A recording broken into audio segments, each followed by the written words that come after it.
이스라엘 요르단 다녀온 것을 좀 얘기해 주셨으면 좋겠다 하셔서 이 시간 지난 1월 7일부터 22일까지 15박 16일입니다. 이스라엘 요르단 다녀온 거에 대해서 좀 말씀을 드리도록 하겠습니다. 인천공항에서 찍은 사진인데요. 보시다시피 꽤 많은 인원이 이렇게 다녀왔습니다. 총 50명 이번에 다녀왔고요. 저희 기린노교회에서는 저까지 해서 4명 성도님들 같이 이렇게 가셨습니다. 다음에 이제 이 사진은 이제 도착해서 다시 인천공항에서 도착해서 찍은 사진인데요. 이스라엘 요르단 벌써 이제 이스라엘 3번째 가고 요르단은 2번째 방문한 시간이 되었습니다. 지금도 이제 첫 성지답사에서 지금 돌아가신 그 요르단의 이상익 그 집사님, 선교사님 하셨던 그 말이 지금도 굉장히 마음에 남아 있습니다. 같이 한번 읽어보실까요? 시작. 여행은 눈으로 보지만 순례는 마음으로 봅니다. 여행은 밖을 보지만 순례는 내면을 봅니다. 요르단에 갔을 때 2012년도에 갔을 때 가이드 하시는 분이 하셨던 말씀인데 굉장히 마음에 깊이 이렇게 남아 있는 말입니다. 성지답사는 여행 간 것이 아니죠. 여행 간 사람들이 새벽 5시 반에 일어나서 7시 반에 출발하는 사람들이 없죠. 쉬면서 또 즐기면서 하는 게 여행이라면 이스라엘 성지답사의 순례는 마음으로 주님을 느끼고 또 내 내면에 하나님께서 말씀하시는 그 음성을 듣게 되는 그런 시간들이 됩니다. 단순한 여행은 아니고 참 내 자신을 돌아보는 그런 귀한 시간들이 되었습니다. 이스라엘 요르단 가면 많이 걷습니다. 지금 보시다시피 왼쪽에 있는 게 평균 하루 동안에 걸었던 걸음이 되고요. 약 16,000보 정도 이렇게 걷습니다. 제일 많이 걸었던 날이 2만 보를 넘어서서 기념으로 캡처를 해보기도 했습니다. 상당히 많은 거리를 이렇게 걷게 되었는데 살이 좀 빠져 보이나 모르겠습니다. 헬쭉해졌어요. 진심이 아니라는 걸 알기 때문에.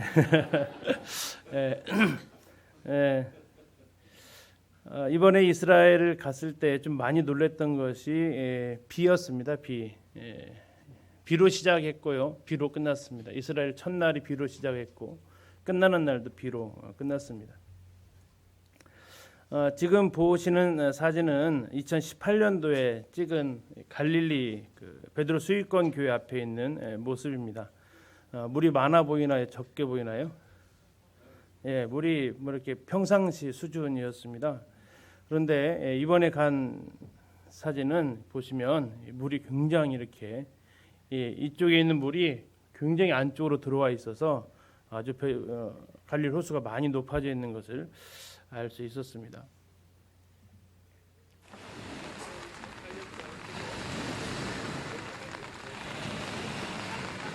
아주 예배당 가까이까지 물이 넘치고 있는 모습을 볼 수 있는데요. 우산 쓰고 있죠. 비가 많이 왔습니다. 이스라엘의 51년 만에 베드로 수익권 교회 앞 갈릴리 호수입니다. 물이 엄청나게 들었습니다.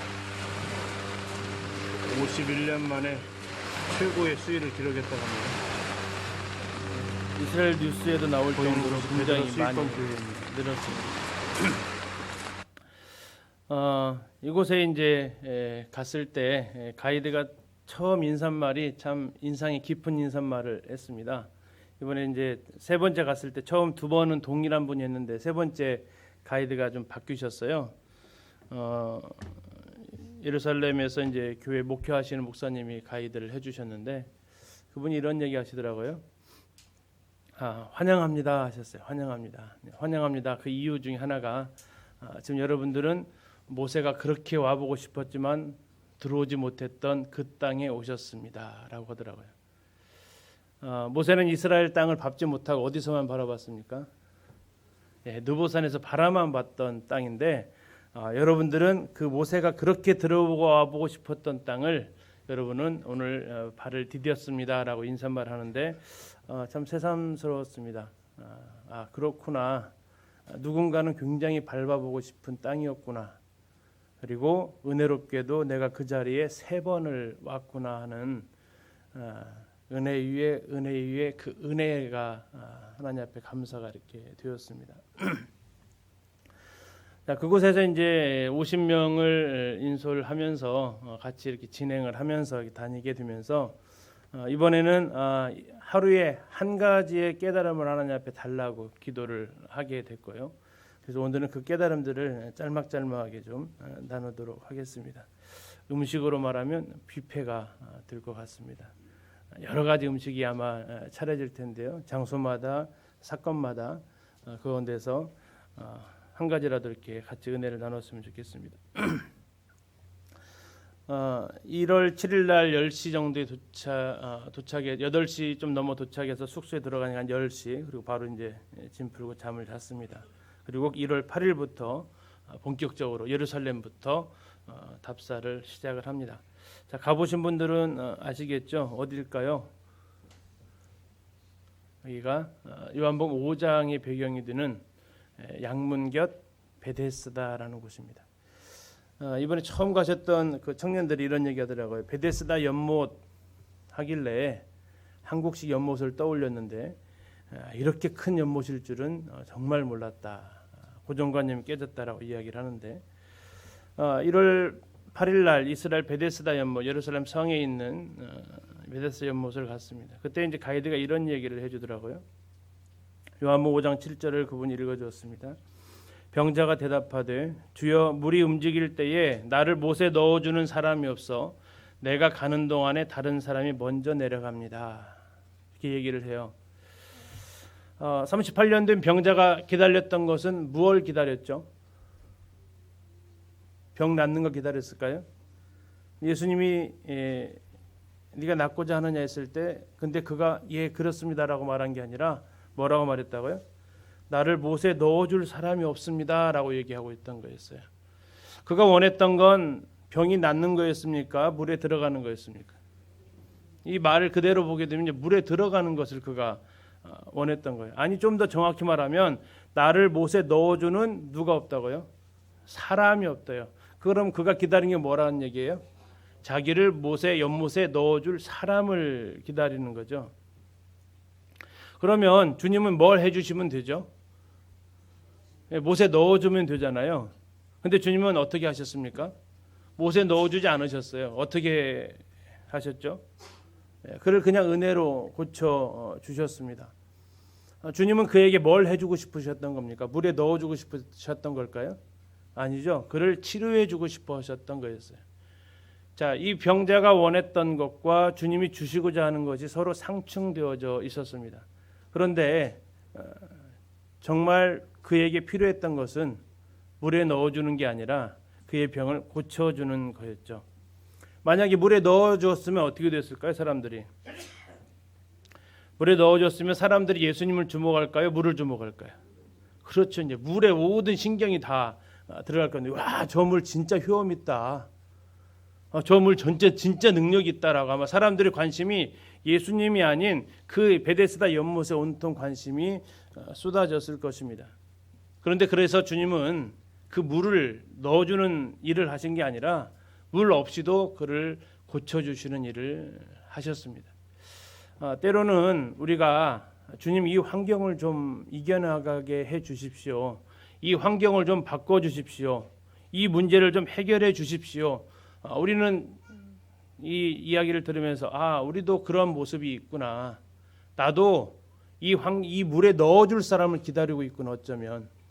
그러나 주님께서 진정 원하는 것은 주님 그 자신이라는 것을 생각하게 되었습니다. 우리는 상황이 좀 바뀌었으면 좋겠다 하지만 주님께서는 상황이 아니라 나를 보라고 하십니다. 베데스다 연못을 통해서 우리가 정말 바라는 게 초점이 잘 맞춰져 있나를 한 번 더 생각을 해봤고요. 자, 1월 9일 날은 이제 새벽 4시 반에 일어났습니다. 왜 일어났을까요? 십자가의 길을 가려고 했습니다. 십자가의 길, 비아 돌로로사라고 하는 십자가의 길을 가려고 했습니다. 총 1지점부터 14지점까지 물론 기독교에서 만들어 놓은 건 아니죠. 카톨릭에서 만들어 놓은 그 14개의 지점들이 있습니다. 그리고 낮에는 워낙 붐비기 때문에 50명이 그 시장통을 뚫고 지나가기는 굉장히 어려운 일이라서 아침 새벽 일찍 일어나서 4시 반에 일어났습니다.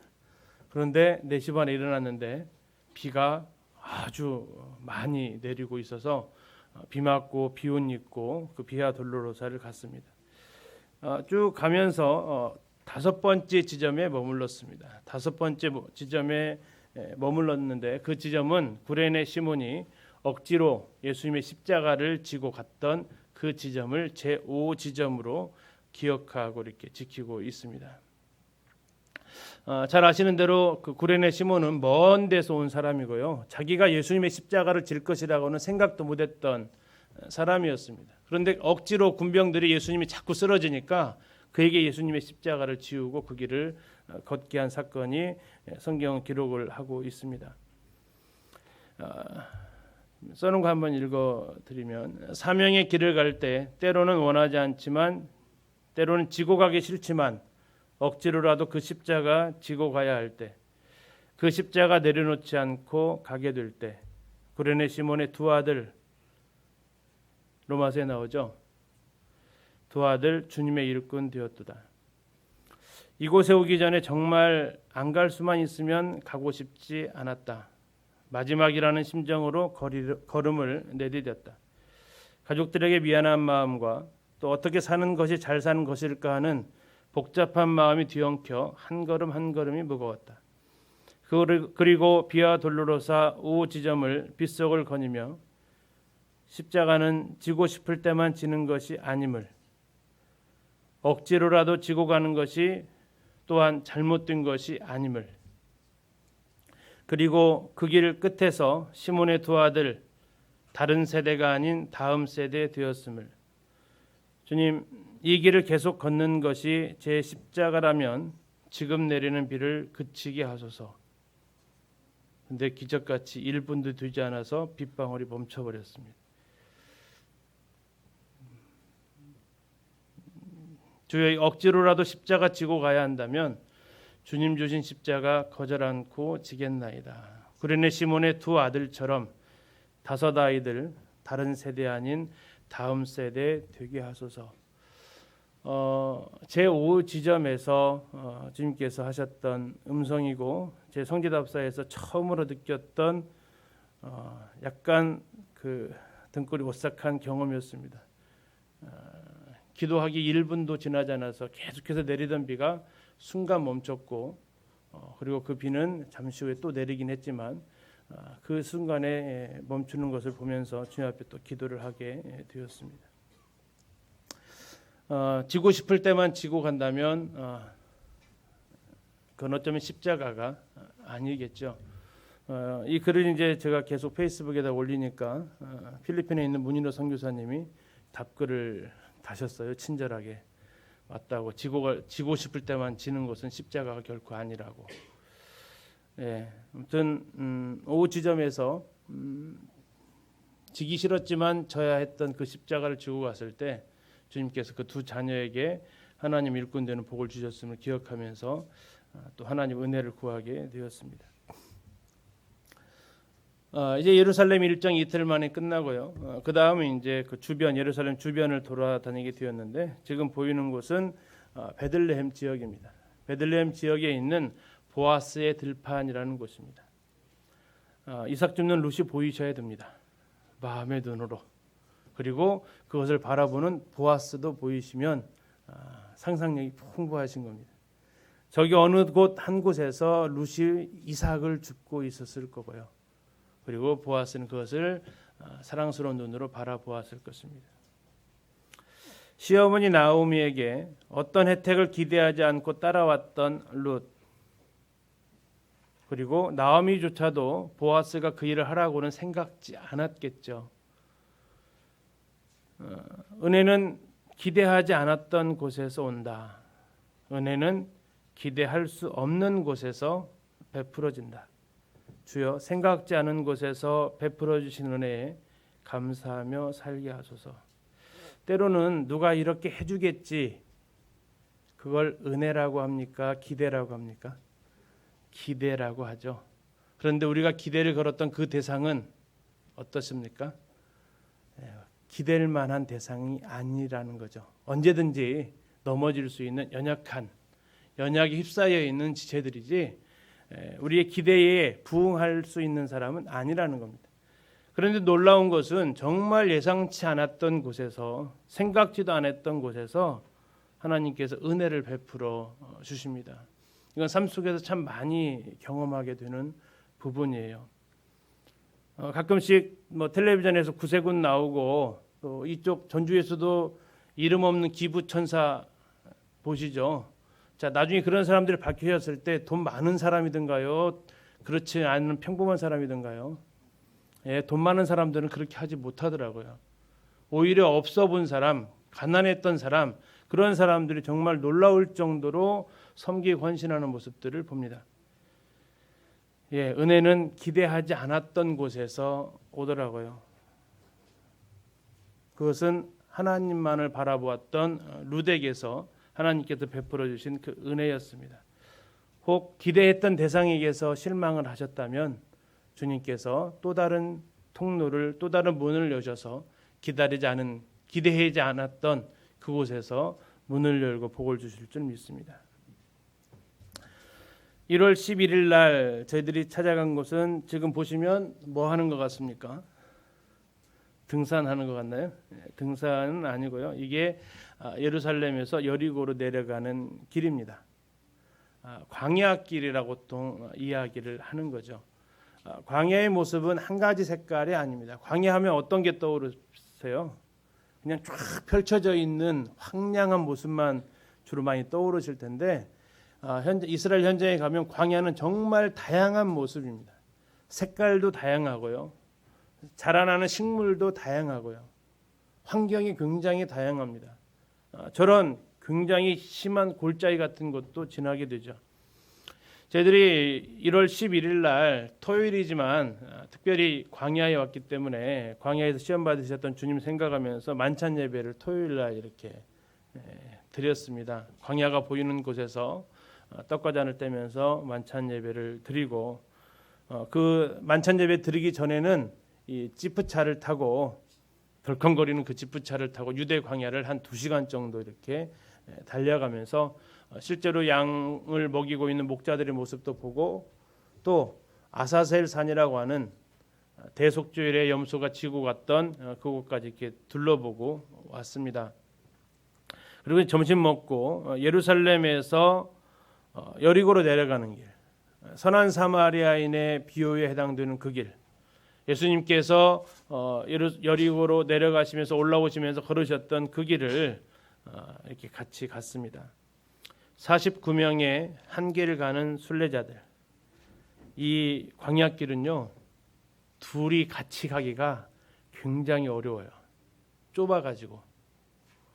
누가복음 2장에 나와 있는 어떻게 예수님을 잃어버려 하는 사건이 나오는데, 잃어버릴 만해요. 긴 행렬이 늘어설 수밖에 없어요. 좁아가지고. 광야를 걸으며 한 걸음 한 걸음 내딛는 길, 불현듯 머릿속을 스쳐가는 한마디, 광야는 혼자 걸을 수 있는 길이 아니다. 광야길에는 앞선 인도자와 함께 걷는 동역자가 반드시 필요하다. 내 인생의 광야길에 인도자는 누구이고 동역자는 누구일까? 앞서 걷는 뒷모습을 보기만 해도 든든하여 따라가고 싶은 그 사람, 옆에 있는 존재만으로도 행복하여 함께 걷고 싶은 그 사람을 찾기에 앞서 그 사람의 길을 걸어갈 수 있다면 광야, 혼자서는 갈 수 없는 길이다. 이 광야의 제일 선두는 가이드가 섭니다. 길을 아는 사람이 서야 되니까요. 그렇죠? 그리고 이 광야길의 제일 뒤는 제가 섰습니다. 그리고 그 사이에는 부부는 앞뒤로 서고 같이 가는 사람은 앞뒤로 서면서 이 시간에는 이야기하지 말고 둘 수 있으면 풍경도 카메라에 담지 말고 마음에 담고 주님과 독대하는 시간을 가져보시라고 이렇게 말씀을 드립니다. 그러면서 이제 뒤에 쭉 가시는 모습을 보면서 불현듯 떠올랐던 생각이 그 생각이었습니다. 이 길을 혼자 가라면 어떨까? 이 길을 혼자 가라면 굉장히 꺼려질 길이었습니다. 어디서 이게 코너로 막 접어들고 숨어 있다가 나타나면 피할 길도 없어요. 바로 옆에는 지금 보이시는 대로 바로 옆에는 낭떠러지예요. 낭떠러지. 바로 이 낭떠러지입니다. 강도 나타나도 피할 길이 없어요. 갑자기 숨어 있다 나타나면 그냥 그대로 당하는 거예요. 선한 사마리아에 나와 있는 그 예루살렘에서 유대로 여리고로 내려가는 그 사람 힘없어 맞은 게 아니고 갈 데가 없어요. 갈 데가. 예. 근데 이곳에서 있으면서 참 앞에서 인도해 주는 사람이 있기 때문에 또 이 광야 나그네 길에 같이 갈 수 있는 사람이 있기 때문에 우리가 이 길을 걸어갈 수 있는 것 같습니다.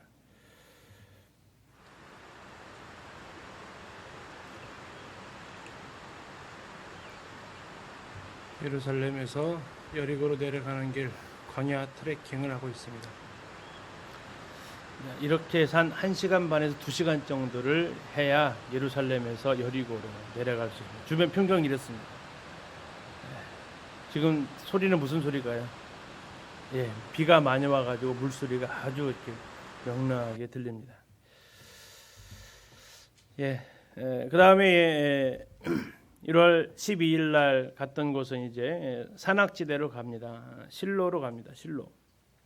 실로는 예레미야 17장에서 이렇게 말하고 있습니다. 너희는 내가 처음으로 내 이름을 둔 처소 실로에 가서 이렇게 나와 있어요. 실로가 어떤 곳입니까? 처음으로 하나님의 이름을 둔 처소래요. 성막이 있었던 자리죠. 엘리, 사무엘 그들이 자라갔던 곳이 바로 이 실로입니다. 그런데 경고의 말씀입니다. 실로에 가서 내 백성 이스라엘의 악에 대하여 내가 어떻게 행하였는지를 보라 그러십니다. 다시 말하면 이겁니다. 실로에 가서 봐라 이거예요. 실로에 가서 봐라. 가서 뭘 볼까요? 했더니 하나님께서 내 백성 이스라엘의 악을 행하면 내가 그 악에 대해서 어떻게 갚아주는지를 똑똑히 봐라. 이 상황은 예루살렘이 성전이 아직 바벨론에 의해서 멸망당하기 전입니다. 곧 예루살렘이 바벨론에 의해서 멸망당할 상황이라는 거죠. 그런데도 불구하고 이스라엘 유다 백성들은 여전히 하나님 앞에서 악을 행하고 있습니다.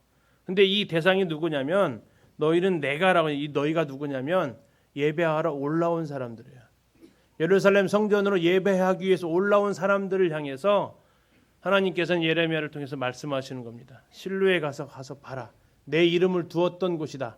가서 봐라. 내가 어떻게 악에 대해서 징치하는지. 하나님의 이름을 둔 처소 실로. 하나님의 백성으로 행한 악. 그 악에 대한 하나님의 반응 실로.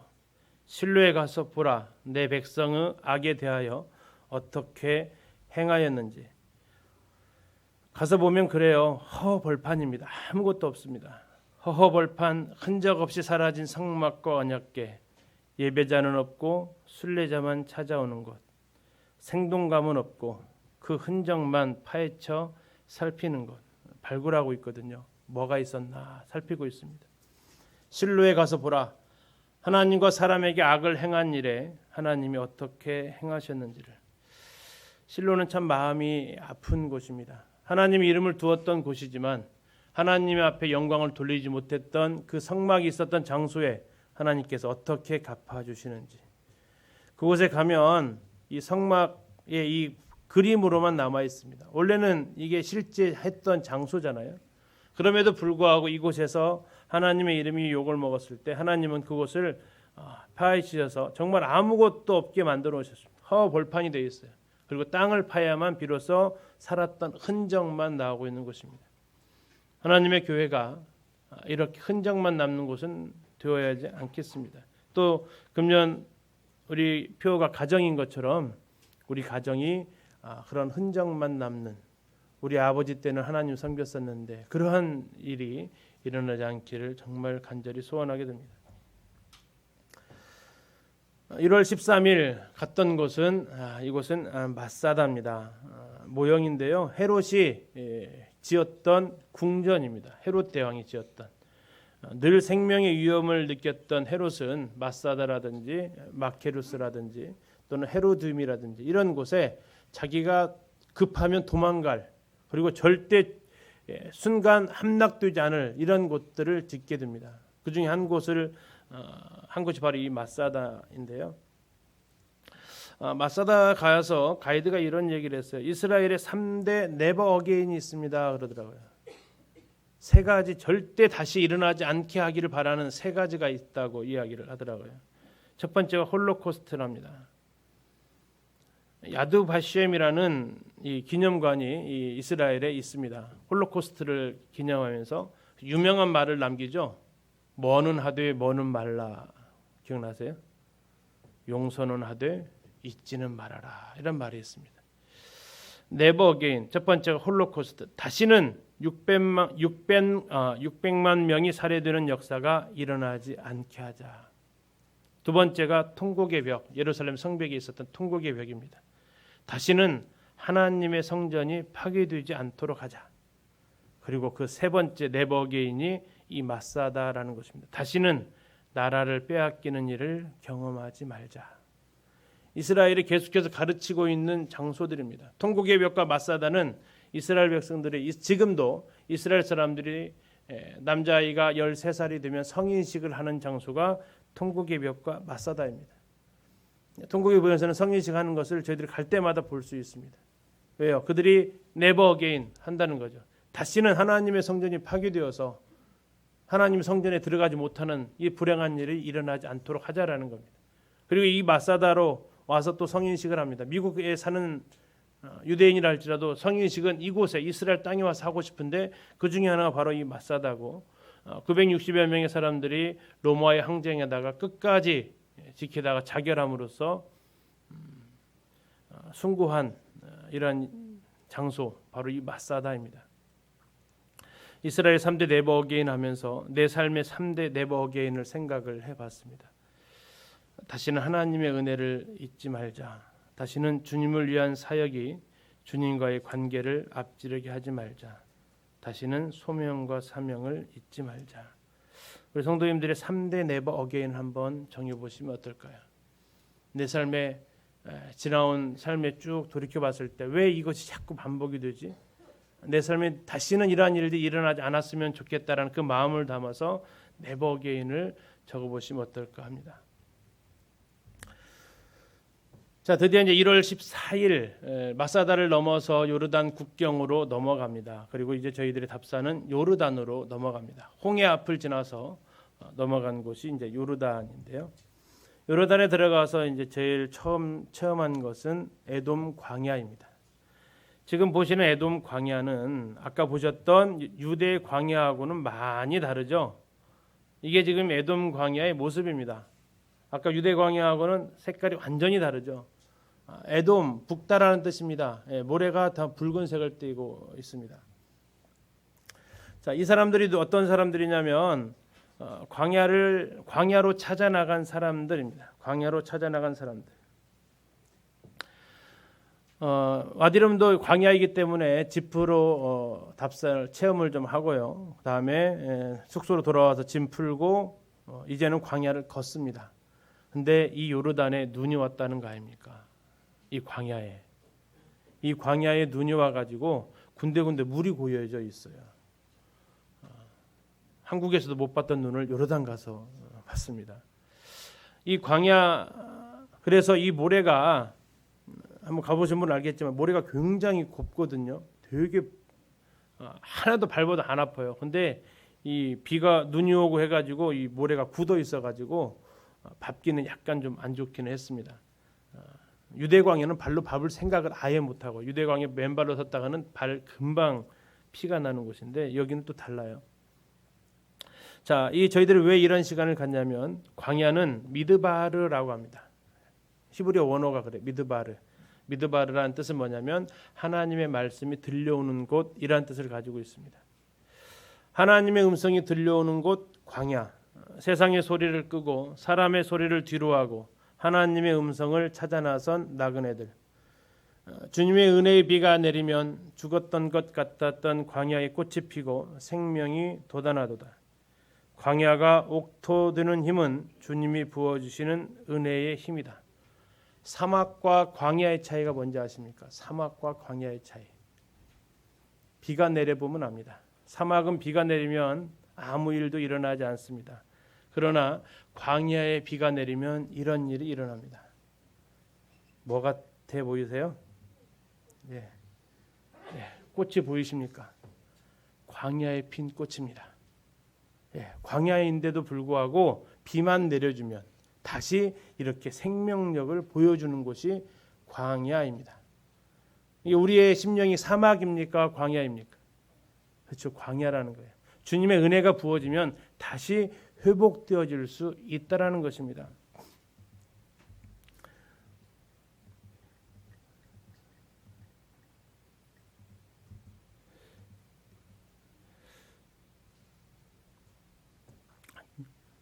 좋은 선수는 슬럼프를 겪는 기간이 짧다. 광야의 시기를 누구나 거쳐가지만 그 시기를 어떻게 얼마나 짧게 지나가느냐. 우리 삶 속에도 광야 있잖아요. 정말 메마르고 누가 무슨 말을 해도 하나도 은혜되어지지 않고 그냥 강팍해져 갈 때 있습니다. 그런데 그것이 회복되어지려면 뭐가 필요하다고요? 은혜의 비가 필요합니다. 그리고 그 은혜의 비가 내리면 그 메말랐던 내 심령이 다시 어떻게 된다고요? 회복되어진다고요. 주여 광야 같은 건조한 땅에 주님의 은혜 부으시사 다시금 꽃이 피고 생명력 살아나게 하소서. 올 한 해도 아마 광야를 지나가실 겁니다. 그리고 그곳에 주님의 은혜가 부어지면 내 심령이 다시 살아날 수 있다는 것입니다. 이것이 구원받지 않은 사람과 구원받은 사람의 가장 큰 차이이기도 합니다. 이 소중한 장면을 그래서 영상에 담아봤어요. 광야에 비가 온 뒤에 피어난 꽃입니다. 걸어서 힘들어서 그래요. 얼마나 예쁜지 모릅니다. 이 광야 이런 꽃이 있다니. 이렇게 예쁩니다. 이거 핀 지 얼마 됐을 것 같으세요? 3, 4일, 4, 5일밖에 안 됐어요. 얼마 전에 비 내리고 난 후에만 이렇게 일어나는 현상입니다. 어디에서 이 꽃씨가 숨어져 있었을까요? 그럼에도 불구하고 이 광야 같은 내 마음에도 은혜의 비가 내리면 다시 내가 회복되어질 수 있다라는 겁니다. 1월 15일 날은 이제 페트라를 찾아갑니다. 7대 불가사의라고 하는 곳 페트라죠. 페트라는 베드로의 어원입니다. 반석이라는 뜻을 가지고 있죠. 페트라, 베드로입니다. 입장료가 제일 비싼 곳입니다. 저희들이 2012년도에 갔을 때 입장료가 5만 원이었습니다.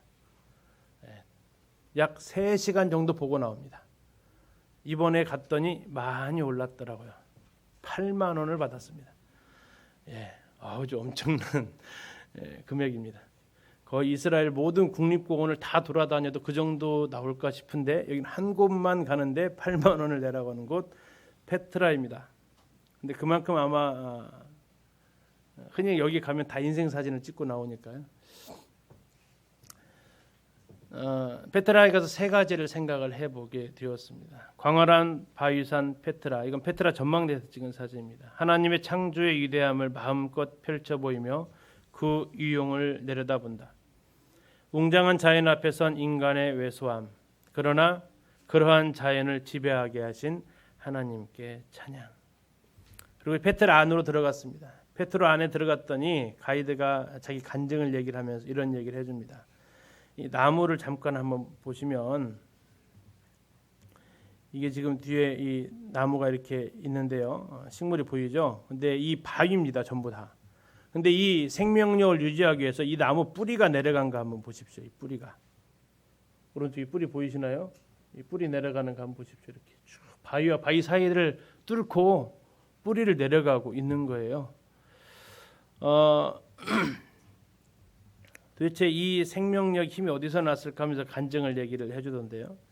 바위 틈 사이에서 자라는 나무, 사이사이 뿌리를 내려 척박한 환경에서 고통하는 듯 울부짖는 듯 하나님이 있으라고 하신 곳에서 불평하지 않고 오히려 푸르름을 보이며 환경을 탓하는 인간을 교훈하니 하나님의 살아있는 설교도다.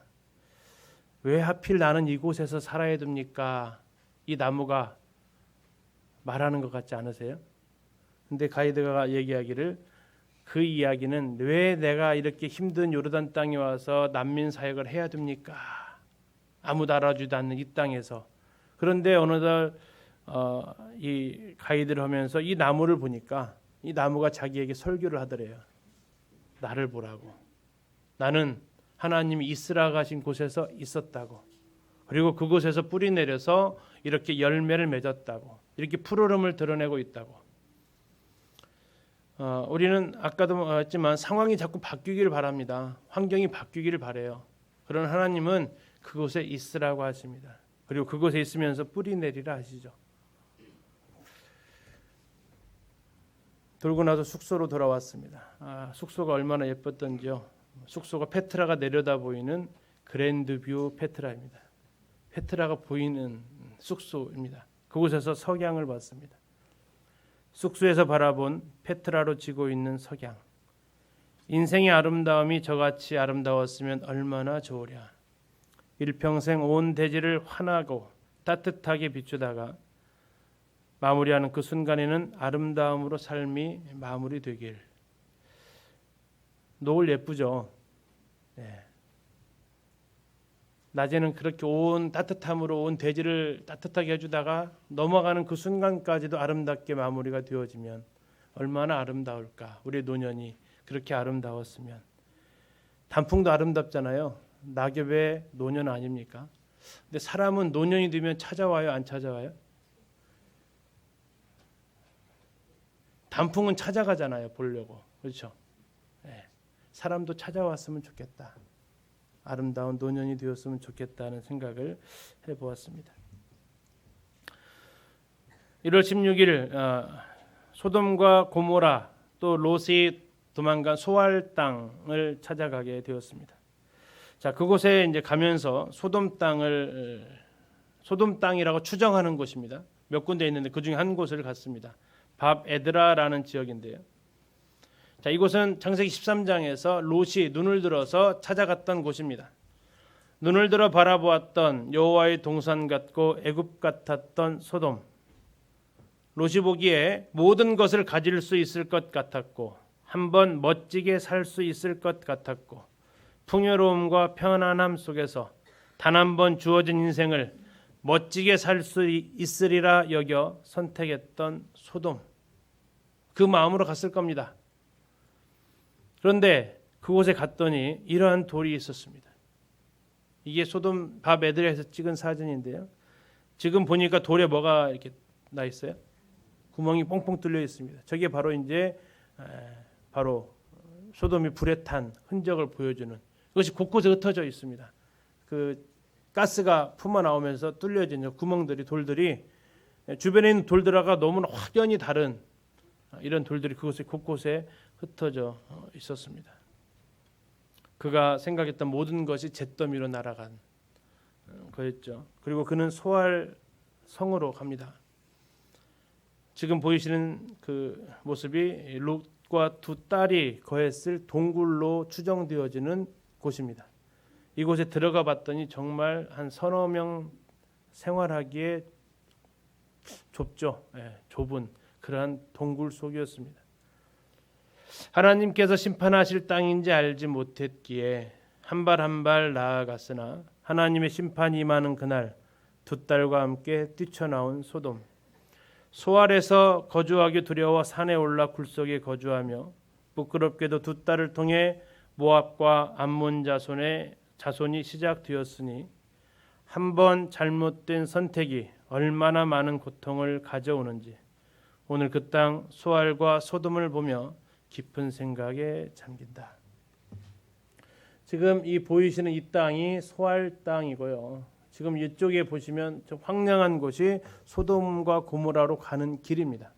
근데 놀라운 것은 딱 여기까지만 생명이 자라고 있어요. 소알까지만요. 그리고 그 이상으로는 없어요. 생명체가. 이 소돔과 고모라 사건은 약 한 4,000년가량 된 사건입니다. 근데 지금도 가서 보면 소돔 지역은 아무것도 없습니다. 그래서 소돔인가 아닌가 한대요. 근데 아무것도 없기 때문에 소돔은 맞습니다. 소돔은 아무것도 없어야 돼요. 한 번의 선택이 어떠한 결정을 가져오는지를 생각해 보는 것이었습니다. 소알 땅이 어떻게 생겼는지 영상에 담아봤습니다. 풍요롭습니다. 로세 동굴에서 바라본 소알 땅입니다.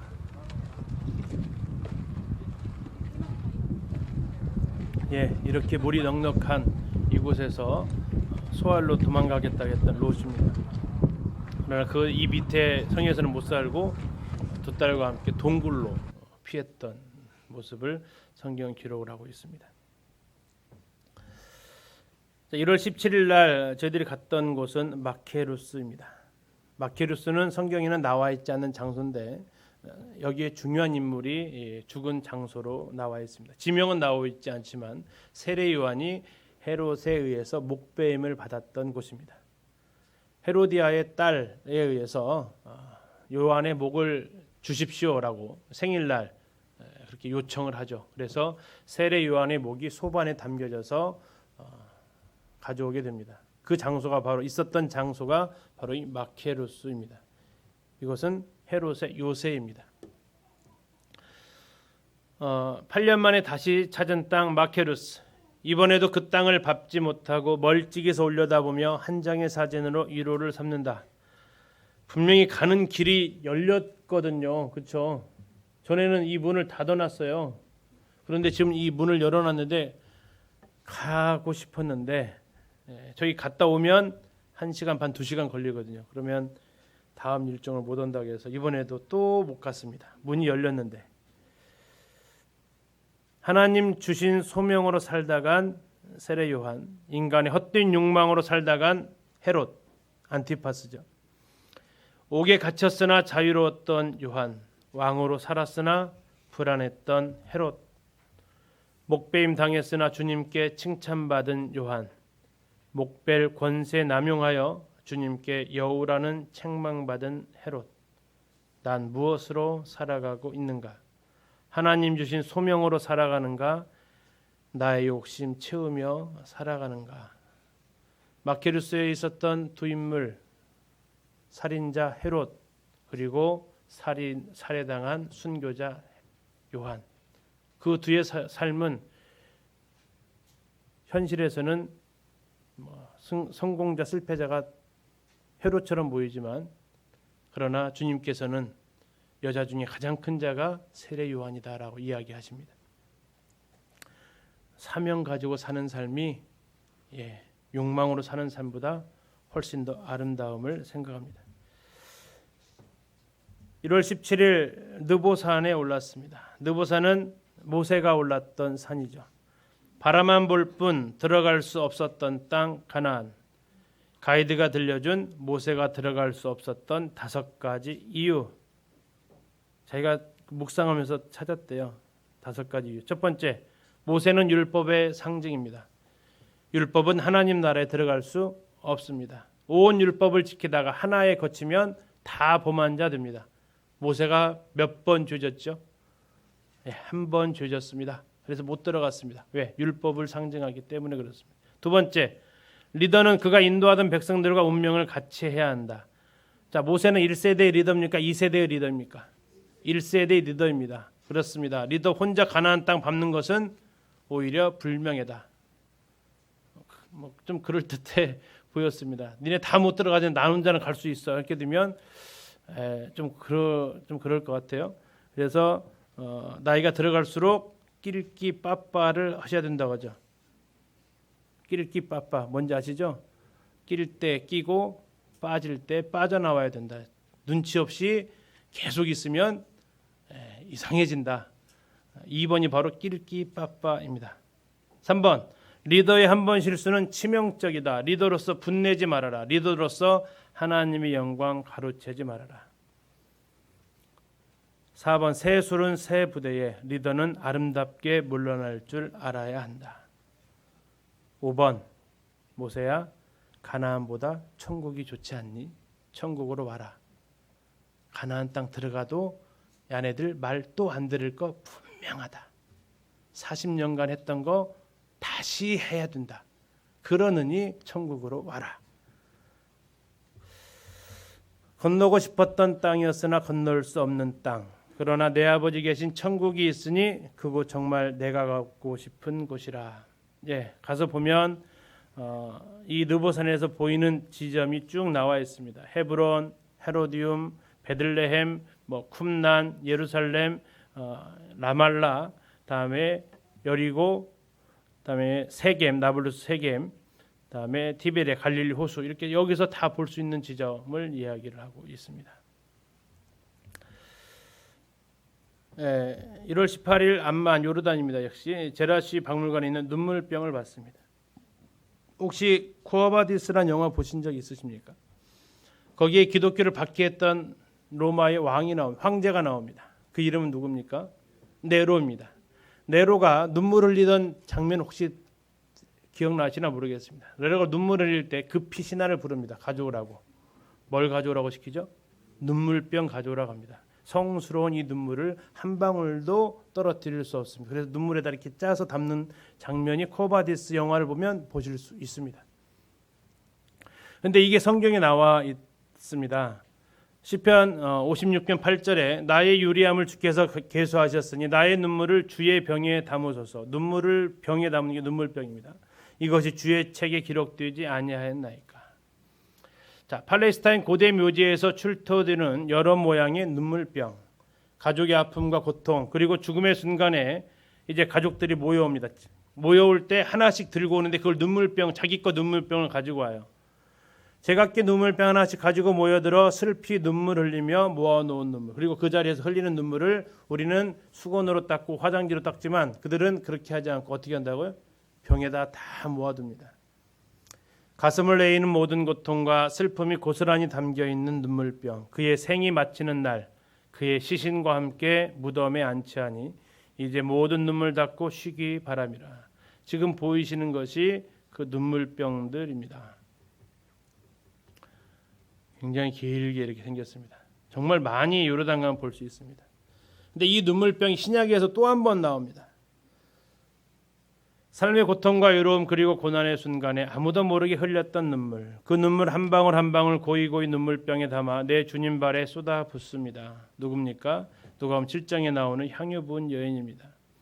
그 여자를 돌아보시며 시몬에게 이르시되 이 여자를 보느냐? 내가 네 집에 들어올 때 너는 내게 발 씻을 물도 주지 아니하였으되 이 여자는 눈물로 내 발을 적시고 그 머리털로 닦았다 나오고 있습니다.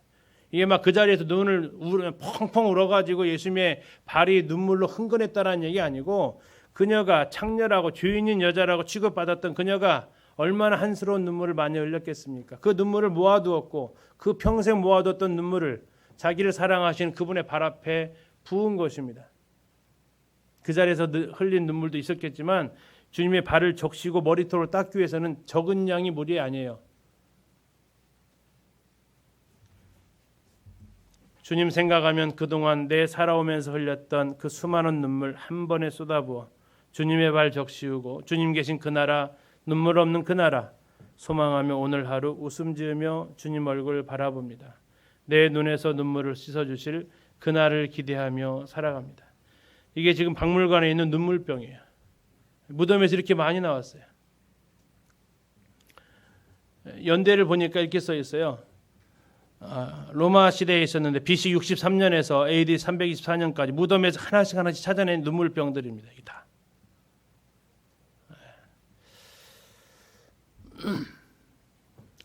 이제 다시 이스라엘로 돌아옵니다. 그리고 벳산 국경을 통해서 갈릴리로 넘어갑니다. 1월 19일 이제 집에 올 때가 다 된 거죠. 새밤 자면 집에 옵니다. 갈릴리 팔복산 이번에 처음 갔던 곳 에레모스입니다. 에레모스는 빈들이라는 뜻을 가지고 있습니다. 빈들.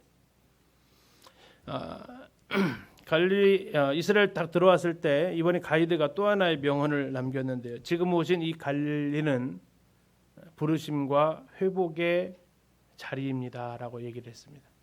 이스라엘 첫발 내디뎠을 때는 모세도 오고 싶었으나 올 수 없었던 땅이 오셨습니다 하더니 갈릴리에 타고 이제 버스 타고 올라오는데 그때는 이렇게 얘기합니다. 부르심과 회복의 땅 갈릴리입니다.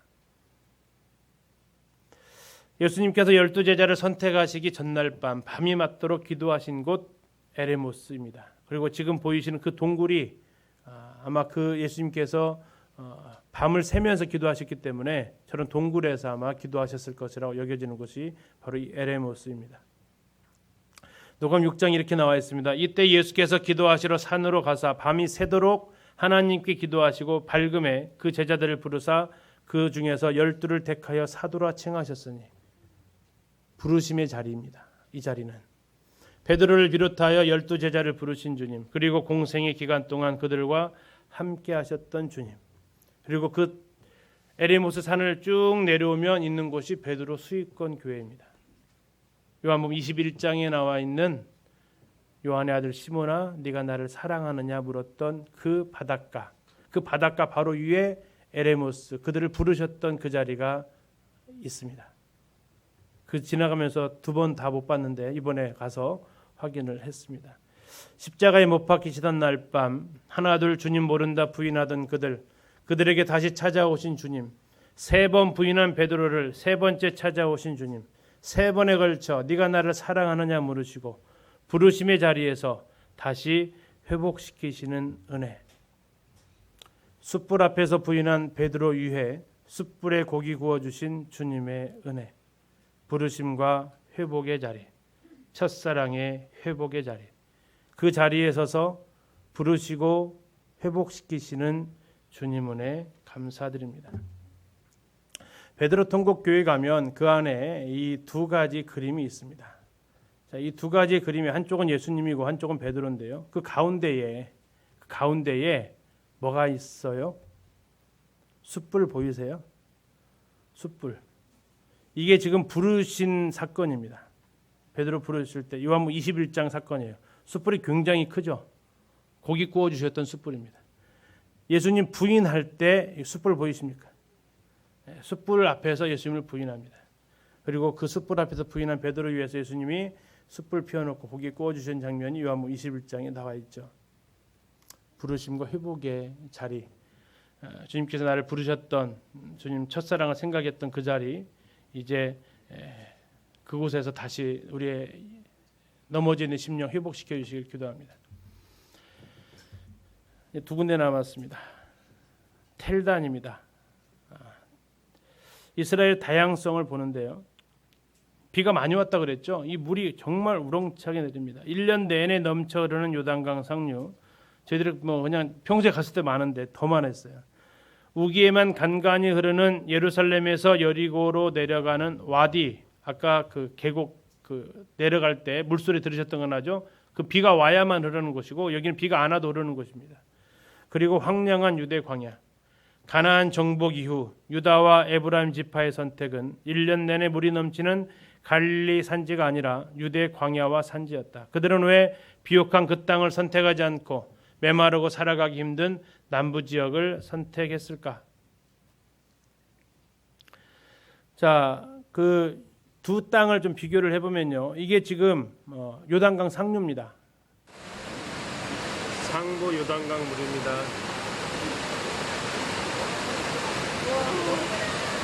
비가 와서 많이 흐르지만 평소 때도 이 정도의 유량은 흐르고 있습니다. 굉장히 비옥한 땅이고 광야를 거쳐오면 여기가 파라다이스다. 그리고 실제로 이 텔단 안에 파라다이스가 있어요. 그들이 붙인 파라다이스가 있습니다. 그런데 이곳을 유다의 에브라임 지파가 선택한 게 아니고요. 그들이 선택한 땅은 지금 보이시는 이 땅입니다. 비옥한 그 땅을 선택한 지파들은 풍요로움에 하나님을 잊었고 바알을 쫓아 섬기며 살아갔지만 광야와 산지를 선택한 유다 지파는 하나님을 의지하여 살아가는 길을 선택하며 살아갔도다. 나에게 선택의 기회가 주어진다면 갈릴리 산지를 선택할 것인가? 유대 광야와 산지를 선택할 것인가? 하나님 없이도 살 수 있는 길에 설 것인가? 하나님 없이는 살 수 없는 길에 설 것인가? 예, 갈릴리 그 땅은요, 하나님 없이도 살 만한 땅입니다.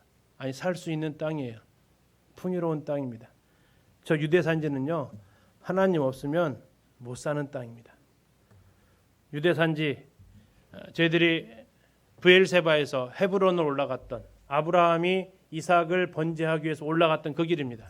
그 길을, 이게 유대 산지예요. 유다 지파가 선택한 그 땅, 주변 풍경을 한번 잠시 보시겠습니다. 두 번째라 그러는지 주변 풍경을 한번 보세요. 네, 아까 갈릴리랑 한번 비교해 보시죠. 소원이 있다면 저희 아들 딸하고도 한번 보시면 되게 좋아 보이세요? 바람이 있습니다. 맨 돌밖에 없고요, 황량합니다. 근데 유다 지파가 여기를 선택을 했어요. 왜 그랬을까요? 이번 성도 집회 때 그 형제님이 간증을 하셨죠. 풍요로운 땅 인천을 버리고 어디로 가셨다고요? 연천으로 가셨어요. 왜 가셨다고요? 저는 이제 그거 들으면서 이 모습을 떠올려 봤습니다. 믿음의 눈이 있구나. 유다 지파는 왜 그곳을 선택했을까요? 그곳은 아브라함 자기들의 조상이 살았던 땅이에요. 헤브론 그 조상들이 묻혔던 땅이에요. 그리고 그들은 그곳에서 살고 싶었어요. 믿음의 눈을 가지고. 그리고 오늘날에도 그 믿음의 눈을 가지고 그 땅을 선택하시는 분들이 있어요. 안락하고 편안한 곳 선택하지 않고 힘들고 고생스러운 곳 선택하는 분들이 있다고요. 유대 산지를 선택하는 분들이 있고, 아니면 나는 갈릴리가 좋아, 갈릴리로 찾아가는 사람들이 있고. 갈릴리 호수에 가서 이틀을 잤는데요, 대부분의 가셨던 분들의 반응이 무슨 반응일까요? 너무 좋다. 늦게 출발했으면 좋겠다. 하룻밤 더 쉬었다 갔으면 좋겠다. 그렇게 좋은 곳이에요. 누구나 탐내는 그 땅이에요. 그러나 믿음의 눈을 가진 그들은 이 땅을 선택을 합니다. 자, 이제 마지막 장소입니다. 가이사랴입니다. 가이사랴는 헤롯이 지은 인공 항구가 있는 곳입니다. 그리고 이곳은 바울이 사도행전에서 예루살렘에서 이곳으로 옮기고, 이곳에서 로마로 가는 배를 타고 로마에 가서 2년간 가택연금을 받아야 했던 출발 장소가 바로 이곳입니다. 이날도 비가 엄청 왔습니다. 마지막 날인데. 그리고 바람도 많이 불어서 파도가 장난이 아니었습니다. 정말. 그리고 이곳에 또 한 사람이 나오는데, 요바에 가서 배 타고 갔던 한 사람, 구약의 인물 나오죠. 요나입니다. 이 두 사람이, 요나도 이 지중해를 건넜고요, 바울도 이 지중해를 건넙니다. 지중해에 넘실거리는 파도, 넘실거림을 넘어 집어삼킬 듯한 너울.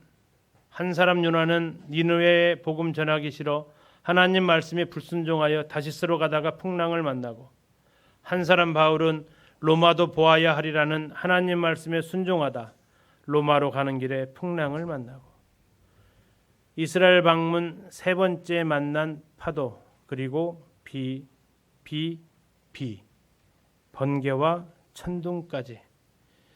내 삶에 들이치는 거친 파도, 멈추고 싶고 가기 싫고 쉬고 싶고 떠나기 싫고, 불순종의 길에도 순종의 길에도 풍랑을 만남은 무슨 의미일까? 지금도 멈추지 않고 내리는 비와 나뭇가지 쉴 틈을 주지 않고 부는 바람과 하얀 거품 내뿜어내는 지중해, 나는 어디쯤에 서 있는가? 남은 인생 어디로 갈 것인가? 풍랑을 만남이 문제가 아니라 무엇하다 풍랑을 만날 것인가가 문제이리라. 풍랑 속에서 진노하시는 하나님을 만날 것인가? 함께 하시는 하나님을 만날 것인가? 순종하며 살면 고속도로인가요? 그렇지 않습니다. 순종하며 살았는데도 어려움이 닥칩니다. 바울 보세요. 복음 전하는 길에 풍랑 만나잖아요. 근데 중요한 것은 하나님께서 하신 약속은 뭡니까? 어려움을 제해해 주겠다라는 약속인가요? 아니었습니다. 뭡니까? 함께 하겠다라는 약속이었습니다. 파도가 얼마나 센지요. 지금 이 보이시는 화면이 바로 바울이 배 타고 갔던 그 장소입니다.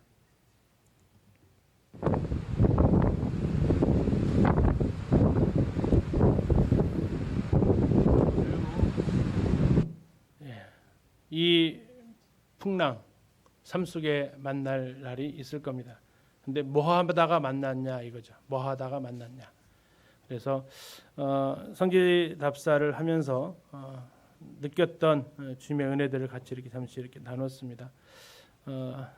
뭐 기회가 되시면 우리 성도님들도 한 번은 꼭 가보셨으면 좋겠다 하는 장소가 이곳입니다.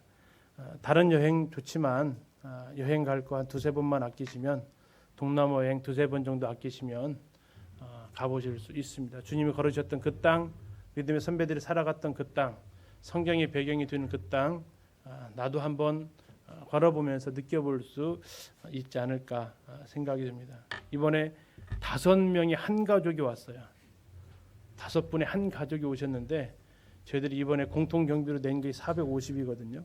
5명이 왔으면 얼마 낼게요? 누가 말한 대로 그냥 차 한 대가 왔대요. 차 한 대가. 그럼에도 그만한 가치를 느끼고 가신다라고 이야기를 하십니다. 이 성경의 땅, 우리가 걷는 이 땅도 지금 한국에서 걷는 것은 그러면 성경의 땅이 아니냐? 우리 성도님들도 오늘 하루도 성경의 땅을 걸으셨습니다. 주님과 함께이셨다면, 그리고 그것은 여전히 신앙의 현장이 되기를 바랍니다. 유적이 되지 않고. 마치겠습니다. 감사합니다.